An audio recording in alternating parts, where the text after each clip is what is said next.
All right, everyone. Donald Trump just signed an executive order related to election integrity and voting laws. I'm going to read the first couple of paragraphs here verbatim because that gets to the sum and substance of what this actually entails.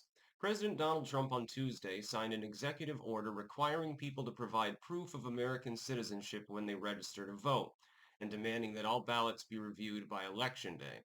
The order requires government-issued proof of U.S. citizenship on its voter registration forms, directs the Attorney General to enter into information-sharing agreements with state election officials to identify causes of election fraud or other election law violations, and conditions federal election-related funds on states complying with the federal election integrity measures.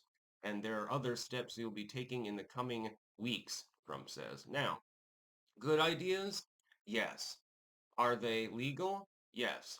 Will they be deemed that way by the court system? That's always the rub now, isn't it?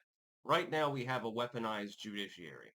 We've seen this for some time. We had it in Trump's first term. We're certainly getting, well, even more so far in Trump's second term. What's going to happen is that states that do not want to comply will file legal suits, and that federal courts that are judge shopped around will also file lawsuits. And then, of course, it all becomes a hot mess, and they have to wait for years, and we'll see if anything actually happens, certainly prior to the midterms, if not the next general election. We'll have to wait and see. This has become a big problem in the United States, where something that is quite clearly legal to tell states, we have election laws, comply with them or else. Where people are already supposed to, there's supposed to be effectively some norms that are universal. For instance, a state can't randomly deprive a law-abiding citizen of the right to vote, but people have the ability to get a voter ID. Virtually everyone has a state driver's license or a state license of some sort. Virtually everyone always already has that. Voting on election day itself and having only one day voting makes sense. I realize some people have a tight schedule, and there should be for certain groups of people, I believe, an exemption. They should be able to mail in ballots or early vote, in my opinion, if they are EMTs, they're police, something like that. And of course, absentee will still apply for people that are overseas and so forth, for diplomatic work, military, and stuff like that.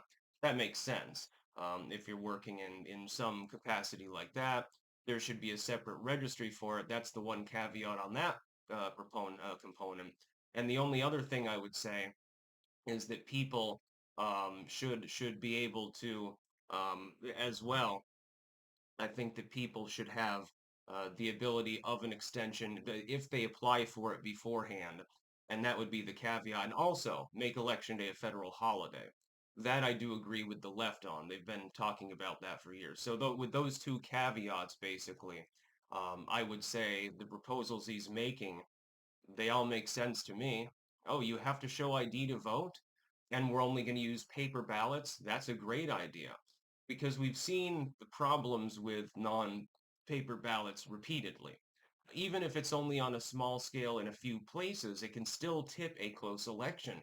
And we've seen this potentially happen before in U.S. elections as well. We've seen it already. So there is a legitimate concern. There is legitimately something to worry about. This has been happening for some time. These proposals make sense. And so I rise myself in support of them. But keep in mind, you got to get it past the courts first. And there, again, is the problem. Um, Entering into data sharing agreements with state officials to identify election fraud, what's harmful in that? That part will be embattled anyway. What about making sure that funds are only going to states that are actually compliant with any of parts of this EO that are deemed constitutional, potentially by Supreme Court decision? Why would that be a problem? It's constitutional. So where exactly is the issue here?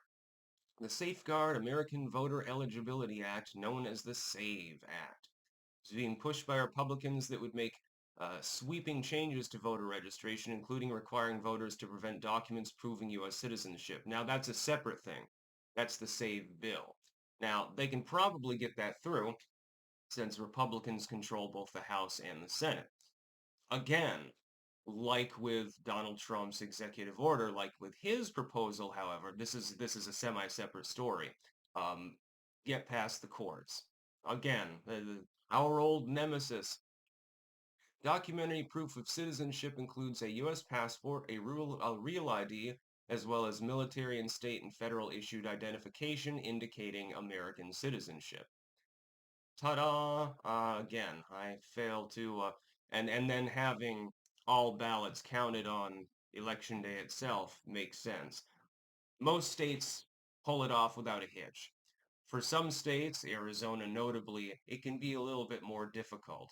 Of course, some years are worse than others for that sort of thing. So, again, we'll wait and see where the executive order goes. I think that he put this in before Congress gets a chance to fully debate their own bill is probably to preempt them so he can take credit for it if it is upheld. Now, I think it's more about that.